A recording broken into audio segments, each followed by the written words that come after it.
Hello, everyone, and welcome to episode 134 of D&D Discussions, the podcast for players and DMs alike, where we cover a wide variety of topics to help you with your games. I'm your host, Ryan Reeder, and with me, as always, is my good buddy, Ben Bumhuffer. How are you doing tonight, Ben? I am doing pretty darn good. I am on a little bit of a high of a pretty good session, so let's jump in and get to talking some D&D here.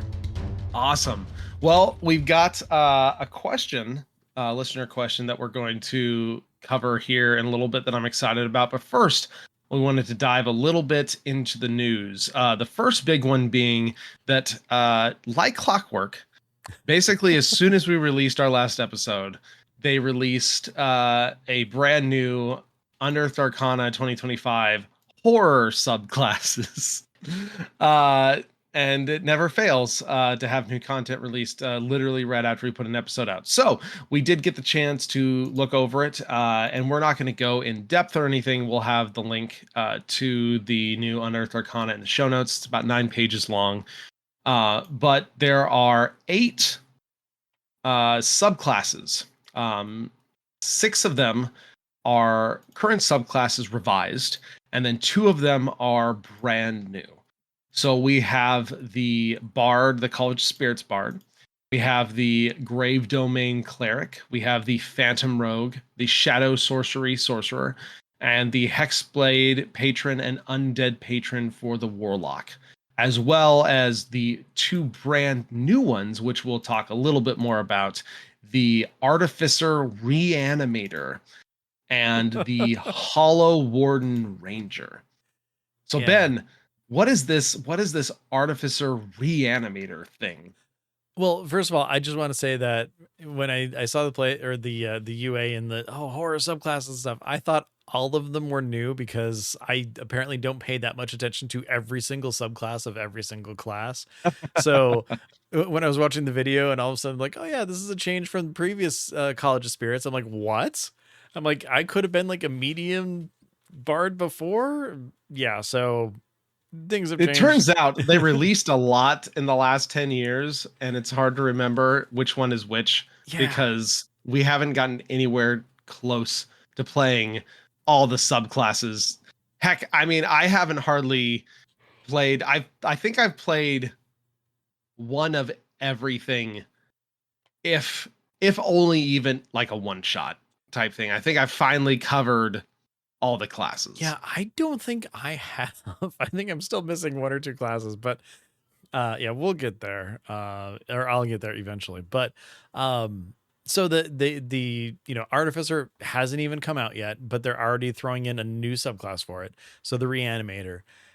So this isn't about, drawing pictures and having them come to life or anything, which would actually be a really interesting subclass on its own for something. But no, this is basically, if you want to be Dr. Frankenstein, this is the subclass for you. So instead of being straight up Frankenstein, instead of being an artificer who makes mechanical items and robots and stuff, you fleshcraft, you create monstrosities and stuff. Like literally at level 3, you get a reanimated companion, and it's just kind of crazy because I mean, you take a dead body, you bring it back to life, and you do cool stuff with it. It jumps into fighting with you and stuff. It can absorb lightning. It blows up if you wanted to, which is great. But then as you level up through the subclass, you can start making modifications to it and everything, which just is so gross and wrong and perfect for that sort of horror fantasy for someone who really wants to get in there and mess around with bodies as a character, I guess. This thing is like you said, it's very Frankenstein, and I mean you get it in the spells that are specific to the Artificer. The False Life, Spare the Dying, Witch Bolt, Animate Dead, Lightning Bolt, Blight, Death Ward, Anti-Life Shell, Raise Dead. they're throwing all. This is very Necromancer. Mm-hmm. Without actually fully giving you a Necromancer class. And you get some flavor in your casting too. Specifically Spare the Dying. You can basically send a jolt of electricity through your target to revive it, but then 10 feet around it, like enemies need to take a dexterity save, otherwise they take a little bit of lightning damage from it, which I think is pretty awesome. Yeah, so it actually turns a cantrip, which is just, it keeps you stable, into a you actually are revived, which is pretty cool. Mm-hmm. Yeah, it's neat. It's that little tiny bolt of lightning that's it hits Frankenstein's monster to raise him back. It's fun. I Yeah, and like it. the cool thing, like you said about the companions, you can just swap stuff out. Mm-hmm. Like apparently they talked about it a little bit in the video that we'll have in the show notes as well. But yeah, it's like swapping parts out to do different things. It's a very interesting, very fun fantasy for sure. Yeah, it's there if that's kind of what you're looking for, really. Uh, And go ahead. I Go was gonna ahead. say I was just gonna move on to the other new one that I think is, Yeah, to Hollow Warden. me, way cooler. So This yeah, is such a neat concept. it really is. Like, I was surprised that they kind of haven't done anything like this before, because you think that this would fall under like some sort of like Fey following, or Path of the Feywild, or whatever, or something like that. But yeah, this is basically, again, more horror themed, and it's taking the idea that your ranger is kind of like drawing on those like horror foresty, cryptid kind of It's things like that, horror folk tales yeah, type subclass. exactly. And like when you use a new feature called Wrath of the Wild, you get like this ancient armor, you have an aura about you. You can like kind of have shadows. It's like basically you get a form of dread as a ranger, which is pretty cool. Like one of the examples they have is like you get bloody antlers when you take on this form, and that immediately made me think of the Krampus movie. How when it finally shows Krampus, it's just this horrifying, kind of humanoid creature looking thing. And then I thought about, kind of flavoring it to different types of wilds, just the wilderness and everything. And, the idea of like Swamp Thing kind of came up, being just covered in like kind of Mhm. vines, and being all drippy and kind of gross and stuff. And like that feature alone is kind of cool. And like as a DM, I would probably give them like, bonus to, stealth of some sort, if they're like kind of, really turning into that, because one of the big things about those cryptids is you don't see them because they're so great at stealth, not because they don't exist, they're just super great at stealth. So I would add that into it. Who knows, maybe they might do something like that, don't know. But the idea of kind of like taking on the more you know ancient, not exactly evils, but like ancient defenders of the wilderness, of the forests, of the land and everything, and using that as your subclass is very interesting to me. Yeah, I this part of the video was the one I actually paid the most attention to because I thought it was the most interesting of all of them in a lot of ways. Like you said, that eldritch, it's little more of that eldritchy type horror, or that the thing in the woods, or that type of thing that we just haven't seen really a lot of Hmm. in D&D yet. And so I think it's a very neat inspired subclass that could fit well in those more horror themed campaigns for sure. Oh yeah, and if you want to add that like kind of horror element to it, I think the level 15 feature is the perfect epitome of kind of the theme that they're going for here, which is it's ancient endurance. So as long as you have your Wrath of the Wild kind of going and transformed, if you hit or fall to 0 hit points, but you don't like outright die, like with disintegration, or what is it, like negative your hit point total is like an instant death. um Hmm. you can use a level 4 or higher spell slot to just have hit points then, which I think is pretty amazing. So all of a sudden it's like, oh, you're gonna die, nope, get right back up and keep charging after your prey. I mean, that is such a really creepy horror hunty kind of thing. Yeah, it's a really neat kind of subclass.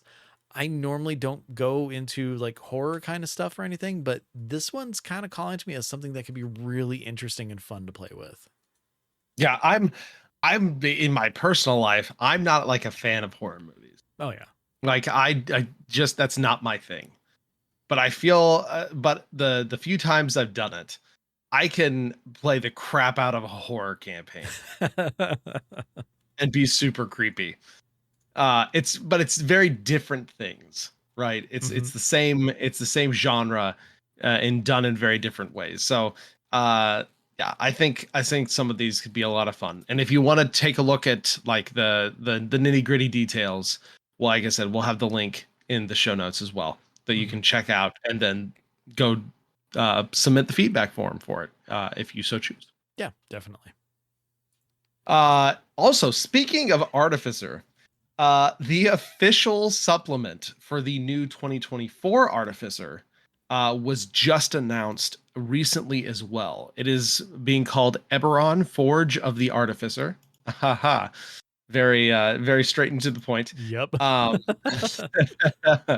um, it is a brand new 112 page supplement with 5 subclasses for the Artificer, 4 reimagined and 1 brand new, which is the Cartographer, which was in Unearthed Arcana not too long ago. 5 revised species, 17 backgrounds, and 28 feats. There are new spells, new things for bastions, which is interesting as well. Magical invocations or magical innovations, sorry, that turn every choice into a creation. 3 campaign frameworks to channel Eberron's wild genres, noir. I think I keep thinking of they apparently like the Spider Noir uh stuff that Nick Cage is doing with Amazon. They're doing like a live action show for that, and you might know about that from Into the Spider Verse. Yeah, I'm Uh, good with that. The comics yeah, were good. yeah. So that's anytime I say noir now, that's what my mind goes to. Sky high pulp and political peril. 20 plus new monsters, each tailored to haunt, thrill, or awe in the genre you are forging. So very exciting. This is what a lot of people have been waiting for, the update to the Artificer class. Um, it'll be great to see those subclasses get updated as well as the brand new one. And then apparently, coming at some point in the future, we may have this 6th one, this reanimator, coming as well. But Ben, I think the most interesting part about this is the fact that it is actually only $30. Yeah. It's like basically, hey, here, have this class. Enjoy. Yeah, and you can actually on D&D Beyond, you can actually pick up the or whatever the ultimate bundle, which is the physical and digital for 40. Yep. Yep. So And it comes with some digital dice on D&D Beyond. yes, because who doesn't need more digital dice? But Exactly. I actually really like this in a world where costs are kind of going up and everything.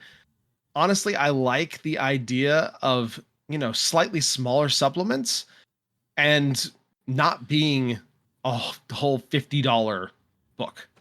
Yeah, and it's funny because back when I was reading the gosh, I can't remember the name of the book, but the basically the history of D&D, um that's kind of something that happened near the first edition era and stuff, how they would have their main book and everything, but then they would also sell like small supplements to kind of add little bits here and there. And I like the idea of the Artificer being updated, definitely going towards the 5.5 edition that we have, but with the price being kind of low but still getting a lot of bang for your buck for this, it's a pretty good deal. I'm very, very surprised. Especially if you pre-order the bundle together, having just the hardcover and then also the digital version is, you know, about the same price as you get for just like, gosh, not even a full hardcover of a different supplement sometimes. So it's a good Yeah, deal. we were having there's a really big discussion in our Discord last week kind of about campaign length, right? And it was really interesting just kind of hearing the different opinions on campaign length and stuff. But one of the things that brought to mind, and I think we had talked about it at one point, some episode further back, there was the Matt Colville video where he talks about campaign lengths, and he actually talks about like for second edition or something like that, where he was holding up the little supplements and he's like, this was a campaign and it's like 16 pages or 24 pages or 32 pages, right? It's like, these are the things that people used to run.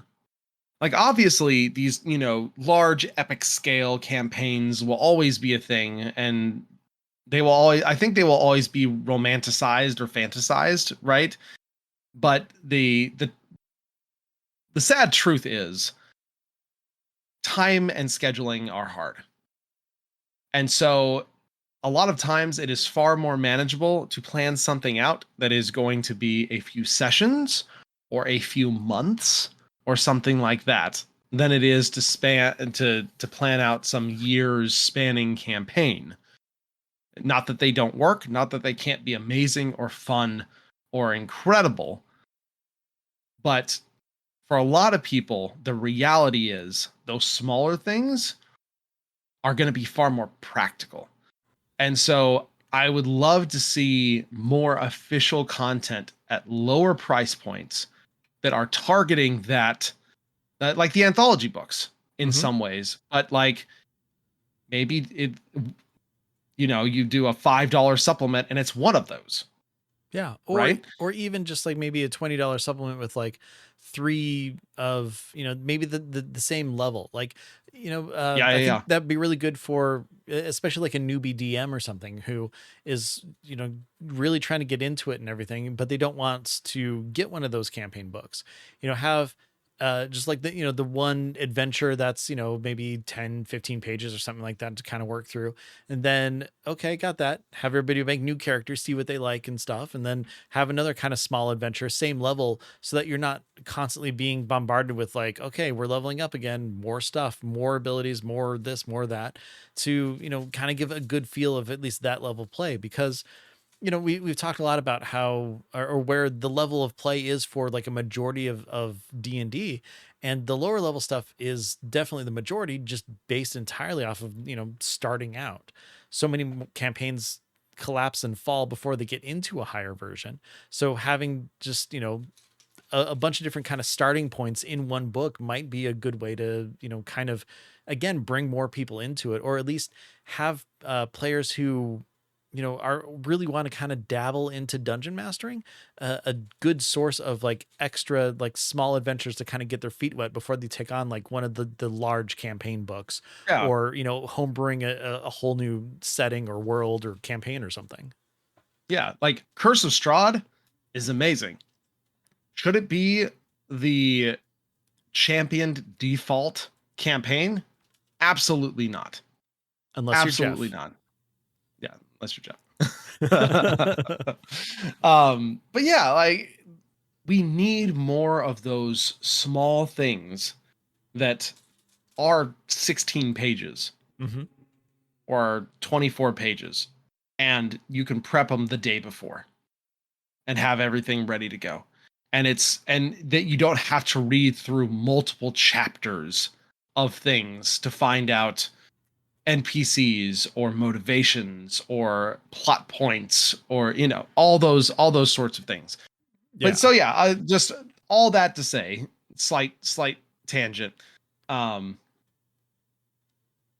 More smaller stuff at lower price points, I think, is a good thing, and can be or could be a big win going forward. We're seeing this sort of renaissance in the video game space right now, where we're seeing a lot of these AA studios coming out with these incredible games at the 30, 40, $50 price point, and kind of eschewing that 60, 70, $80 range.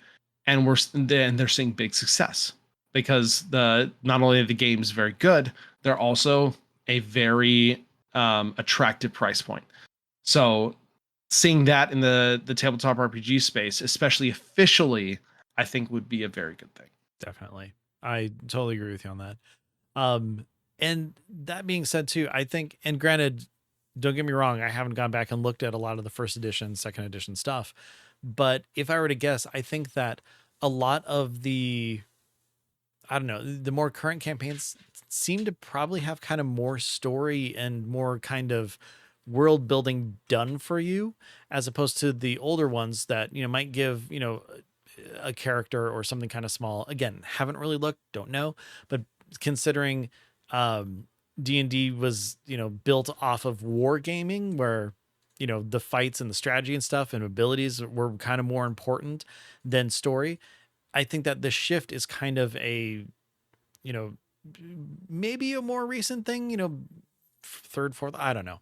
I could just be completely talking out of my butt at this point, but to me, I really feel like a lot of what we get is so much more like character motivation, so much more, story, plot hooks. This is everything that's going on potentially compared to some of the older stuff. So having smaller content with that sort of same, attention to detail as well, I think is a huge move in the right direction. Just a smaller adventure with that sort of same, a lot of people, love to RP more than just, straight up just dungeon crawl and fight is a really good way to go. Yeah, I completely agree. And speaking of other smaller side things you can do, as a for a first on D&D Beyond, at least, they are starting to offer paid map packs. Mm-hmm. The first is Zepeku. Hopefully, I said that right.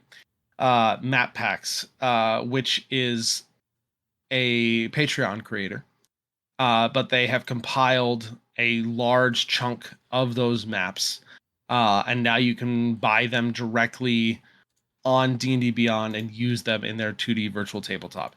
So this is kind of interesting because this is the very first of third-party map material Mm-hmm. that is for charge. Everything has so far has been basically included either for free or in the subscription tier. So it's interesting, not surprising, honestly. It seems like this is a fairly natural extension of what they would try and do, just from a monetization standpoint. I will note that obviously, if you like these and you want to support the creator, you can just do it through Patreon.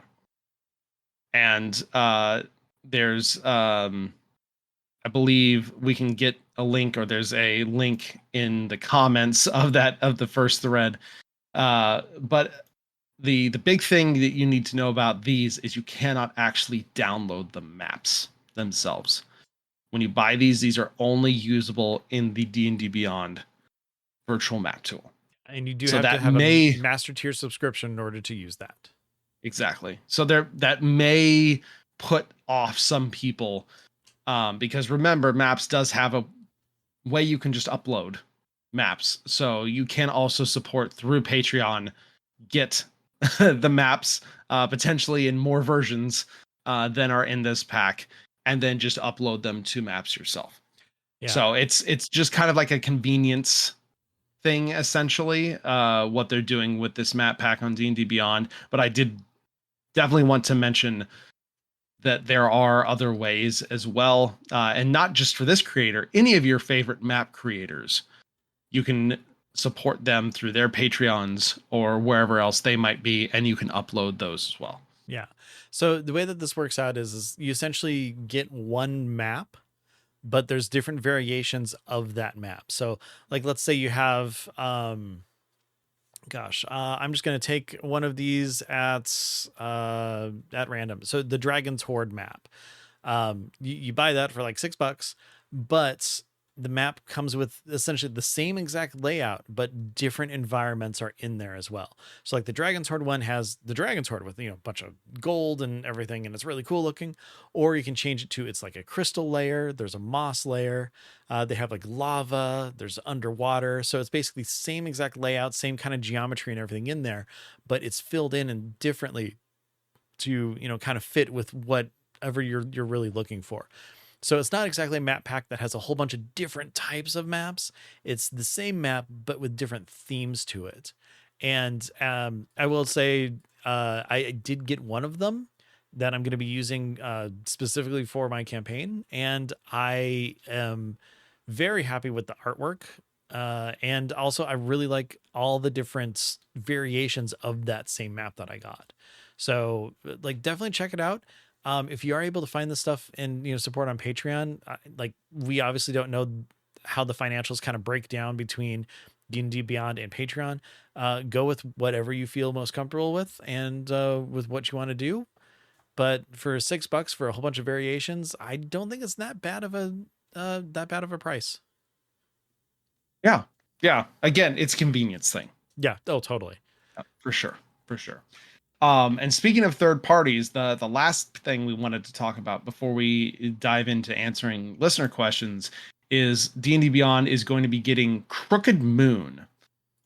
This is the Legends of Avantris actual play series campaign setting for those of you that may listen to that actual play series. But it is specifically the biggest 5e Kickstarter ever. So it's a fairly big deal from a third party supplement. It earned more than $4 million on Kickstarter in 2023. Backers apparently received their PDFs for it in March, but pre-orders are now open for the D&D Beyond version that will be releasing June 16th. The player options and campaign setting book and monsters and adventure campaign costs 40 each, or can be bought together for 70. It's a 350-page adventure taking players again. I know we just talked about small things, but if you want big things, it's 350-page adventure taking characters from levels 1 to 13. It is very much a folklore inspired horror type campaign setting. And so interestingly, may work out well with some of the new horror themed subclass reworks that potentially could come out later this year. So if you are interested in that or have heard of the setting or watched the actual play, that is going to be available on D&D Beyond soon. And it's great to see them getting more and more third-party stuff. I just have to say, man, continued pushing for better organization and ways to filter things and ways to include and exclude content. Yeah, it's a little lacking at the moment for filtering and stuff. In fact, it's funny because one of my players was leveling up and like looking at spells, saying like, "What about this one? What do you think?" And I kept just going to just the spell list, searching for it, and it just was never showing up until I actually had to filter to include partnered content, which to me is crazy because everywhere else it just shows up so that you'll buy it. So yeah, make up It your needs some mind. love. Figure figure it out. There needs to be a nice overhaul of sorting and organization and being able to filter things better and all sorts of stuff. Because the more third party content they get, and the more that you get on your specific account, the more confusing and convoluted it's going to be to set things up. Yep, So exactly. all right, Ben. Well, with that done, let's jump into our listener question. And I really like this one a lot. This is a really good one. So Kai from the Discord says, has anyone got any good points on making fetch quests a bit more interesting? At the moment, my players need to grab the 3 plot point things to sort the big problem, but I'm struggling slightly to have any more interesting thing than just go to the location, go through dungeons, cave encounter event, grab item, then on to the next. So Ben, what do you think about this? What would you do? Because video games have had this problem for a long time. Oh yeah. Right. How do you make the like item is needed, go get item? How do you make that interesting? Well, easy. First, I say I need 7 brilliant Zephyr hoofs, and then I tell them the area of the map where to go. and then the player goes and then they kill Zevras, but they need brilliant ones. So therefore the drop rate is really bad. So they actually have to kill 20 of them in order to get the, oh, sorry. No, that's an MMO. Never mind. Sorry. Yeah, yeah, Yeah. yeah. Tabletop. Okay. Wow, flashbacks. Yeah. Mhm. So that's the thing. Like, to be honest and completely straight to the crux of the problem is that, yeah, they need to go to a place. There needs to be either a dungeon or an encounter or some sort of event. Like, that's just how it is. That being said, if you can kind of just cover that up with set dressing and different goals and different things and things added to it, it becomes varied so that it's not that much of an issue anymore. It doesn't seem to be very repetitive. One of the things that's, I want to try to do, because in all honesty, my campaign right now is, hey, go find the MacGuffins so that you stop this thing from happening. So like, I'm in this same situation as well. But something to do is to give them plot hooks that, don't have some sort of like definite location on the different items. Add them to the world, give other scenarios, maybe have them kind of turn up into something that you are not expecting. Like, we have this other side quest that we're doing, but you get clues or information or something that leads to the MacGuffin or the plot point, or something that you're going to, so that you're giving more than just, hey, go to this location, find a bunch of people, go over here, talk to them, go over here. And, you give more context and more to do in those areas. Another thing is, make it mean something instead of just, I'm just getting this thing. You could have a beginning of the Raiders of the Lost Ark kind of thing where, there's a dungeon, they go in, they grab the thing, they run out. Oh, I got my thing. But then all of a sudden there's a repercussion. The, people whose temple that is, they're there. They want to stop you. Make it be the thing that they're looking for is something entirely different than what they're expecting. The fifth Harry Potter book is something. You go to go get a Horcrux locket or something, or no, sixth Harry Potter book, whatever, it doesn't matter. And it's actually been replaced. It's a decoy. It's something, something else that someone else planted. Then you have, sure, another fetch quest to do, but there's more intrigue. There's more, to it. I also like the idea of like, have it be something, again, I'm just pulling another from, all sorts of different things of fetch quests that I've done. Have it be like in Baldur's Gate, where you're hunting for something specific for a thing, turns out to be a living creature. There's something more to it than just, oh, I'm not looking for a shield. I'm looking for the person who's like, their title is the shield of someplace, or, something like that. Have there be some sort of huge moral quandary that goes with it. So, if they go and they do take this item, it's going to completely change the surrounding area, or something's going to happen, or the marriage between these two countries is not going to happen because you're taking the wedding gift that was, coming along in the dowry or something, like, make all these things matter and be kind of part of the world in some form, in order to, make it more interesting, or again, make the quests involve a bunch of different other things that are happening. It really, I don't know. I think just makes it more interesting to just add to the concept of go over here, grab the thing. What do you think? I really like that a lot. I think building off of what you said, just like I think I'll use Marvel movies as an example for this, because Marvel movies are superhero movies. That's their core. That's their DNA. Kind of like fetch quests. Fetch quests are just at their core. It is go somewhere, get thing, right? But that doesn't mean every single one of them has to be the same. And so Marvel, especially, I think, is a good example because they really branched out from their original line of here are superhero movies to here are superhero genre movies. Yeah. So you have You had like the tactical espionage in like Winter Soldier. Mm-hmm. You had the team up in Avengers. Yeah, You heist movie had and the Ant-Man.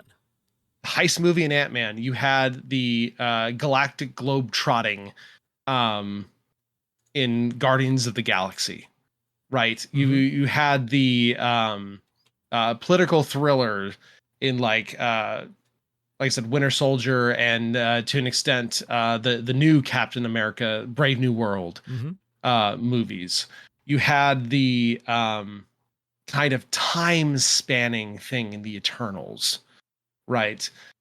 So all these kung fu or martial arts movies in Shang-Chi, right? Mm-hmm. Just all these different genre type movies, but at their core, they're still superhero movies, right? And so treat your fetch quests like that. Have the fetch quest, but then layer on a genre to it to make it more interesting. Layer on a heist, layer on a political thriller, layer on a dungeon escape or a prison escape, right? Layer on a race, layer on a globe trotting adventure, type thing. Layer on a high stakes game of chance. Like just all these different things, all these different genres that you can think of. Again, we've talked about this before. Pull from media, Mm-hmm. right? Definitely. Yeah, they're action movies, your horror movies, your suspense movies, your thriller movies, your comedies, your whodunits, like puzzles, uh, just sci-fi westerns, all these different genres. Google different movie genres. Boom, there's your list of things that you can start with, that you can layer on to the base fetch quest identity. Mm-hmm. Yeah, and I will say that in our Discord there was actually some really good discussion about this too. So one idea in there was like make it a race. If there is this important item or artifact or something, make it so that there's another group, racing to try to get the same thing. It adds, tension. It adds a sense of urgency, and also you have your conflict right there if you need it. Um, but even more so, like make it a national treasure thing where all of a sudden you're trying to get the MacGuffin to away from other people, but at the same time you need to use that MacGuffin to do something else. That's exactly what national treasure is. You could both be breaking into a place to steal something as opposed to just trying to go to an auction to buy it. Go to an auction to buy it, and then you're bidding against other people. Have the other people win, and then they have to figure out how to get the item from them. I mean, there's different things there. Sorry, that branched off from make it a race. Anyways, other things that were said, just make sure to add different set dressing distractions, which is exactly what we're talking about here. Tie in backstories. If you have a way of being able to pull someone's backstory information, or locate this item where it's someone's hometown or something like that, you're able to give them more of a personal connection and experience to this thing. They might even be Yeah, more protective over whatever item it is that they're looking for. yeah, that's And great. then, yeah, lastly, from Discord, it'd say, make each location have a conflict, which it is essentially, it doesn't have to be a fight. There's many different forms of conflict, whether it's, like we said, some sort of political intrigue, card game, whatever. Just, a lot of that discussion involves around, just throw more into it to make it something instead of just I'm walking to the quick stop to grab a cornetto and then coming home. So thank you very much, Marie, Solaris, and Isaac for those points from Discord. You guys were great. And I mean, there's a lot that can be done to really kind of zhuzh up these sort of fetch quests, because realistically, that's kind of what would you say 50% of the game sometimes? Yeah, yeah. I mean, it's like I said, it's the same way in video games. Video games have been dealing with this problem forever. and some of them are very good about it, and those are the ones that are memorable, where the fetch quest, it's at its core, that's what it is, but it's like, I did all this cool stuff to do it, and that's what you remember, Mm-hmm. right? Whereas otherwise, just like it just reminds me of the old South Park episode, the WoW one, where it's just like, what are you doing? I'm killing boars. Yes. And then finally they Because the defeat the fetch quest guy. in this case is the I am fetching XP to level up, and I'm doing it by killing boars. And yeah, at the end of the day, that's boring, that's grindy, that's not very fun. Yep. There's a lot of ways to make this fun and memorable for yourself and the players. Yeah. So yeah, thanks. Good discussion, and thank you to for the Discord people who have been contributing. It's really great when discussion stirs up. You get a lot of really good tips. Yeah, definitely. Yeah, like I said before, we've got a lot of good people in there, and there's some really good discussion about things. It's a great place to go for ideas. Yeah, for sure. Okay, so before we end things off, Ben, I saw that you had a fabulous community content shout out. So why don't you tell us real fast what it is? Yeah. So there's a new up and comer D&D YouTube artist. Her name is Ginny D. We've talked about her once or twice before. Definitely. Okay, so She's way, pretty okay. yeah, she's pretty okay. Much better than an up and coming artist. Yeah, she's got great videos, but she released one recently, which was how to become a dungeon master. It's a really good kind of process on if you want to become a dungeon master, here's kind of the things to look for. Here's what you need to do to kind of prep. Here's what to expect. And she goes over kind of step by step and does a fantastic job to kind of introduce the role of DMing to people who have never really done it before, and also kind of bring up some different points and side things for people who probably have DM before. I always recommend checking out her videos. She is spot on a lot of things, has a great perspective on stuff, and is always very positive about things. So it's really a great place to go to kind of try out your DM ideas. Yeah. No, Ginny D videos are pretty much always fantastic. And I love watching them because I usually end up learning a few things Mm-hmm. as well. And especially like the intro type videos, very good if you have anyone that is looking to like get started. So highly recommended. That'll be in the show notes on Discussions.com as well. And finally, of course, before we wrap up, we like to talk a little bit about what we are doing in our own games. For myself, my game is currently going on break for a little bit. Lots of life things, summer coming up, vacations coming up, and such. So that's what we're going to be focusing on for a little bit. But Ben, I know that it just worked out based on the time we recorded that you were able to get another session in beforehand. So Yeah. why don't you tell us all about what's going on? Yeah, well, schedules have been really tough for us too. Basically, I think it was like maybe beginning of April was the last time we were able to get together. So being able to play yesterday was great. And now we're looking at the ability to play in about 2 weeks, but then June is kind of just wiped and booked already. So I hear you about that scheduling thing. Real world stuff comes up all the time because, being an adult and playing a game is sometimes kind of hard. But that being said, we were able to get together, which was great.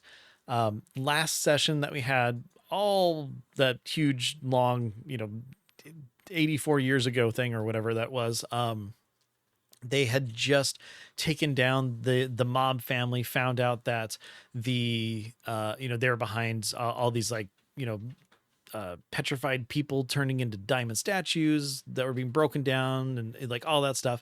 So got all that taken care of. That was done, which was a fantastic session. So this one, it was going to be kind of okay, well, we are in the city here. Let's kind of see what's going on.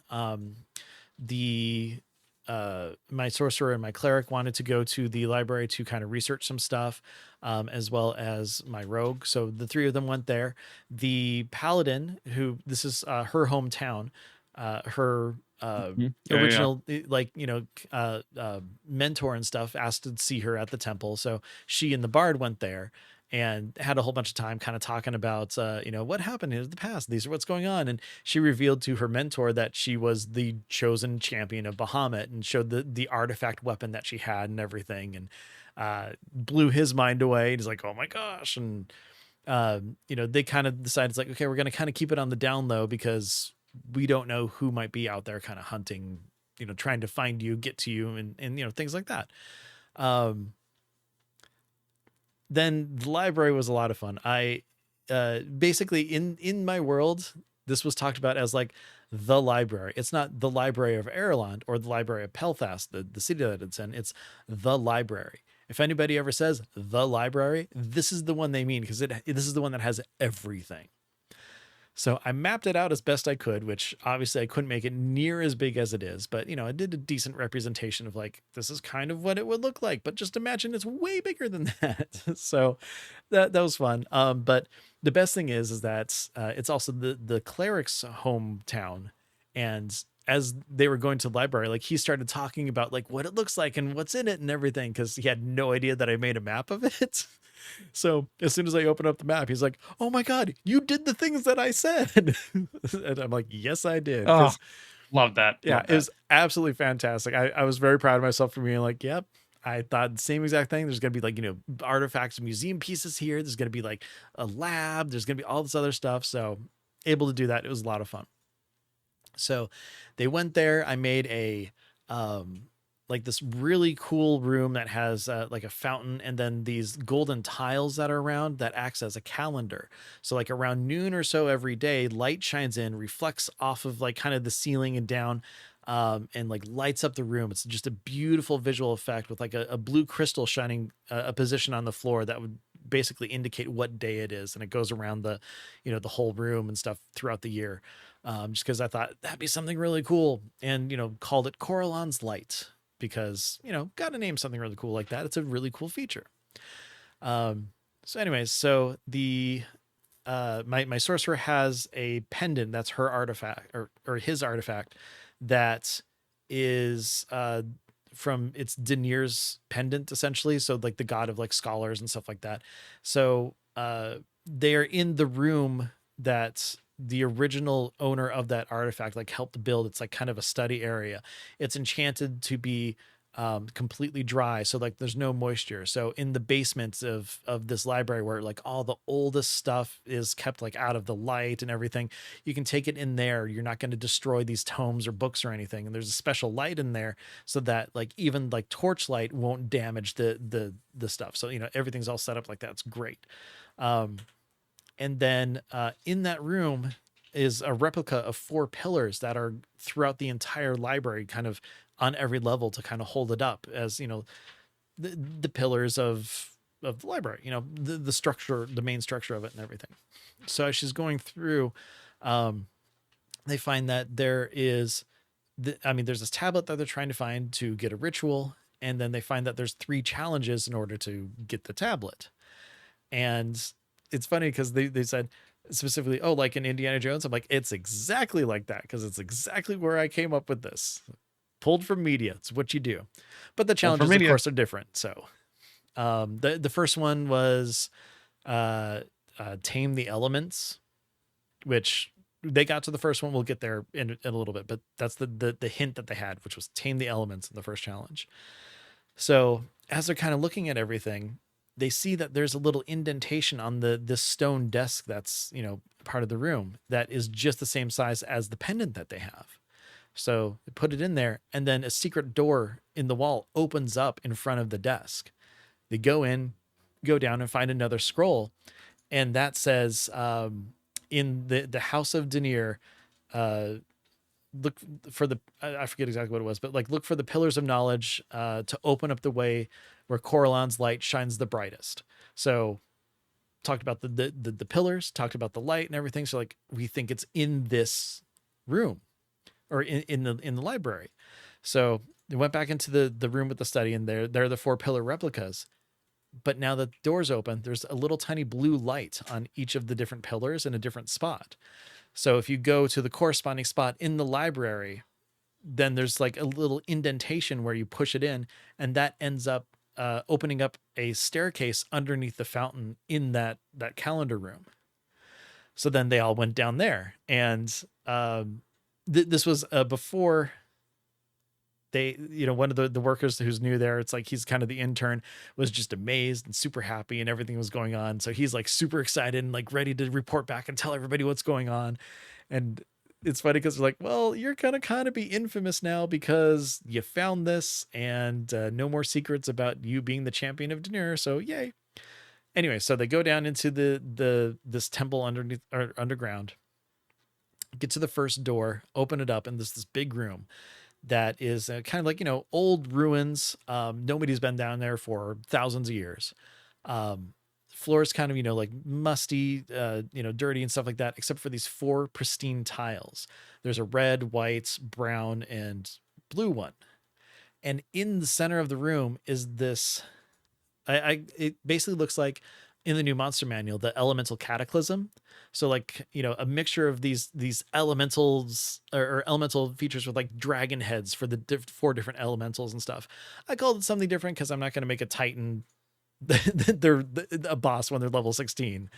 So I'm like, yeah. So the idea again, tame the elements. So they went in, they started kind of attacking and fighting and stuff. And I telegraphed it so that when they did a whole bunch of damage because they could target each of the heads separately. So each of the different elements separately. And the way I ran this was kind of weird. I basically had 4 different elements all in initiative order, but they only saw the one thing. So like on each of those elements turns, the head would go, or I would be able to make the body move away and do things and stuff. So that essentially I had 4 different enemies in there, even though there was only one on the map.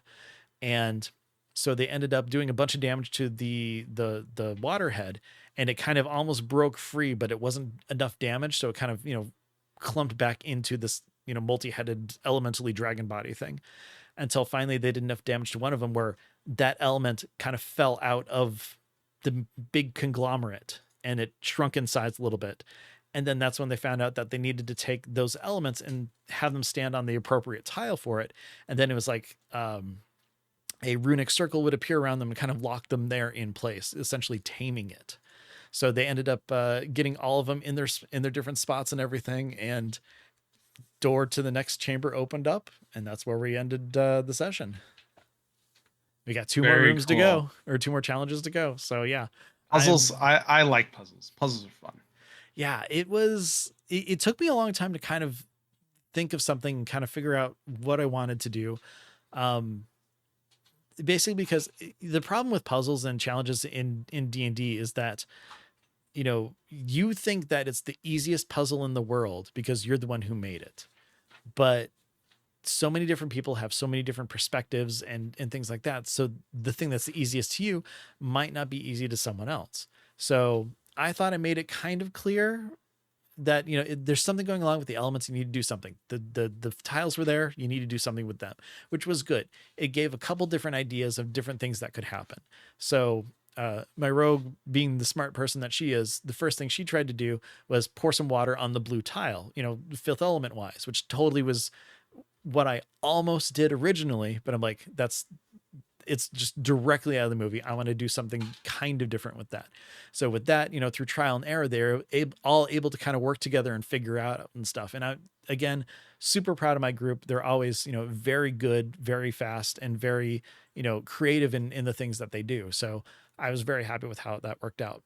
The finding the door with the pillar thing, happy how that worked out. Like it all kind of fell into place, and I felt very proud of our session last night. That's awesome. I'm so glad you were able to get that done. Yeah, it's I got to show you the map. I'll throw it in Discord here in a minute. Yes. But yeah, it is. There's 3 floors of the library, and then the temple underground. There's a lot of stuff there, and yeah, those other 2 challenges. I'm excited for them to get to them and to see if I if they're horrible or if I did okay with them too. So we'll find out. Yeah, that's friggin' awesome. I love it. Love it. Can't wait to hear as they make their way through for sure. Same here. Well, thanks, Ben. Appreciate filling us in and kind of getting to play along with you as we get the recaps. Looking forward to hearing more. But that is going to wrap up the episode for tonight. Thank you so much, everyone, for coming along with us and listening and sharing feedback and your questions. As always, we absolutely love those, and we are more than happy to answer them and just kind of make them a segment on the show. If you want to be able to get us questions or have that discussion with other members of the community, Ben, why don't you tell everybody where we can be reached? You bet. Like we said before earlier in the episode, Discord is really one of the best places to just, kind of have a conversation with us. You can find a link to Discord on our website, dndiscussions.com. I will have a link in all the recent posts so that you can just join in with the fun, ask questions, talk to other people, talk to us, find out the stuff that's going on. Aside from that, on our website, dndiscussions.com, you'll also find all of our Blue Sky accounts, links to those. So the show itself is going to be D&D Discussions. Ryan is TBK Zord, and I am Ben Bumhofer. On top of that, if you don't want to post anything on Blue Sky, if you don't feel like, kind of reaching out on Discord, you want to do something more private, you can always email us. Just send those to dndiscussions@gmail.com. We love reading them. And we will either, if you have a question that you want we can put it on as a topic on the show, talk to you there. We can answer back in the email, whatever. Just, reach out. We like to hear from you. If you want to hear us playing, though, currently you can listen to me on +5 to Hits. We are starting a new campaign. The first episode of that should be up hopefully soon. But in the meantime, I am DMing the last 4 episodes just because we had a little interlude after our Rime of the Frostbane campaign ended. So you got a lot of variety there. But if you're looking to jump on to listen, +5 to Hit, we are starting that new campaign soon. So check that out. Let's see, Discord, Blue Sky, email, +5. I think that's everything. Yeah. Website, dndiscussions.com. Everything's there. Aside from that, though, everybody, thank you very much for listening. It's always a pleasure having you around. And, we enjoy all the support that you give us. So thank you very much for that, especially the encouragement. Anytime you like our videos, we don't do any videos. Why did I even say that? Anytime you like our episodes or posts or anything, give us, reviews on all of your podcast players of choice. We'd love to hear that you guys like us. It's pretty cool. So aside from that, Ryan, thank you very much for joining me tonight. It is always a blast talking to you. And, one of these days, our pre-show discussions about Star Wars might just bleed in a little bit more. Who knows? But with that being said, everybody, thank you very much for joining us and listening. Roll high and be good to each other. Take care, and we'll see you soon.